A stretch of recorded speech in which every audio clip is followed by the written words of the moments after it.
जय हिंद दोस्तों। अभी आपकी रीट की परीक्षा बिल्कुल सामने है। हर तरफ से भाषण, प्रवचन, उपदेश, गाइडेंस आ रहे हैं कि आपको रीट में क्या करना है, परीक्षा हॉल में क्या करना है। मैंने भी दिए हैं ऐसे भाषण, लेकिन अब बारी है आपको ये बताने की कि रीट परीक्षा के बाद आपको क्या नहीं करना है। यहाँ पर आप ध्यान दीजिए, पेपर आपका हो गया, परीक्षा हॉल से आप बाहर आ गए। सबसे पहली जिज्ञासा रहती की देखने की। सभी यूट्यूब पर और सोशल मीडिया पर भिड़ जाते हैं कि हमारे किस प्रश्न का कौन सा उत्तर सही है। लेकिन आपके पिछले अनुभव भी होंगे, एक ही प्रश्न के अलग अलग कोचिंग के अलग अलग स्पेशलिस्ट ने अलग अलग उत्तर बताए। अब आप बताइए कितने कंफ्यूज हो जाते हैं हम, ब्रेन पर कितना प्रेशर इंपोज हो जाता है। तो यह कदापि न करिए। आपने तो अपना कर्म कर लिया है। अब अगर आप की मिला भी लेंगे तो आपके कौन से आंसर चेंज हो जाने वाले हैं, उल्टा आप डिप्रेशन में आएंगे। डिप्रेशन में क्यों आएंगे? कट ऑफ तो पता ही नहीं, आपने जितने करे हैं आपको कम लगेंगे। अरे जिस दिन रिजल्ट आवे, आपका हो जाए, आप बिल्कुल सकारात्मक तो आपको एग्जाम देने के बाद से ही रहना है। सिलेक्शन हो जाए तो आप बिल्कुल आराम से खुशियां मनाइए, और नहीं हुआ तो उस दिन जो भी आपको थोड़ा सा शौक लगेगा, दुख होगा, थोड़ा क्या ज्यादा लगेगा, वो उस दिन की बात है। लेकिन उस दिन के पहले रोज क्यों घुट घुट के मरना पड़े आपको? तो डिप्रेशन में जरा भी नहीं आना है, नकारात्मक नहीं होना है। कई तरह की र्यूमर्स चलेगी, कहीं अपने अपने हिसाब से जुगत भिड़ाएंगे, कहीं कैलकुलेशन आएगी, इतने पे कट ऑफ जाएगी, उतने पे कट ऑफ जाएगी। ज्यादा विचलित होने की जरूरत नहीं, जो होना है हो जाएगा। पेपर कठिन भी हो, टेंशन रखने की जरूरत नहीं। हमेशा याद रखिए, जब पेपर टफ होता है ना, तब उसकी कट ऑफ लो होती है। एक आपको और अगली सावधानी क्या रखनी, वो भी मैं आपको बता देता हूं कि आराम नहीं करना है।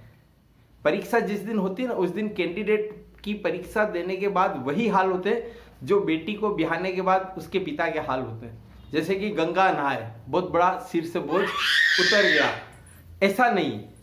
आपको बिल्कुल भी रिलैक्स नहीं हो, रिलैक्स रहिए, लेकिन आपको आराम नहीं करना। आराम मतलब आलस्य नहीं करना है। याद रखिए, स्वामी विवेकानंद जी ने क्या कहा था, arise, awake and not to stop till goal is achieved, यानी लक्ष्य प्राप्ति तक नहीं रुकना है। याद रखिए, हम टुकड़ों टुकड़ों में टॉपर से भी ज्यादा पढ़ चुके होते हैं, लेकिन सिलेक्शन नहीं हो पाता है। कारण क्या है? पढ़ रहे हैं, ज्यादा पढ़ रहे हैं, लेकिन टुकड़ों टुकड़ों में। टुकड़ों टुकड़ों में कैसे? परीक्षा ही 2-3 महीने जम के पढ़ लिए, फिर वापिस बैग, किताबें, झोली झंडे सब खुट्टे टांग दिए। ऐसा नहीं है। आपकी एग्जाम, सिलेक्शंस, चयन, ये सब तो छोटे मोटे पड़ाव हैं। आप क्या समझ रहे हैं, रीट एग्जाम से आप क्या कलेक्टर बन जाएंगे, या आप जिंदगी भर सहायक अध्यापक, यानी जो कहते हैं, कहना नहीं चाहिए पर इस तरह से कहते हैं कि 3rd ग्रेड टीचर में ही जिंदगी निकालेंगे क्या?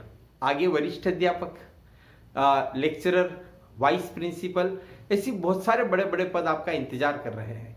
इवन एक साथ बहुत सारी वैकेंसियां निकल रही है और सबका 70 से 80% सिलेबस कॉमन रहता है। इसलिए आपको आराम करने का हक ही नहीं है। परीक्षा की तैयारी में आपका जो शेड्यूल बन चुका है ना, उस शेड्यूल को मेंटेन रखिए। हाँ, ये ठीक है, आप उसमें थोड़ा सा टाइम एंजॉय के लिए थोड़ा निकाल सकते हैं, लेकिन एंजॉय भी कैसा होना चाहिए?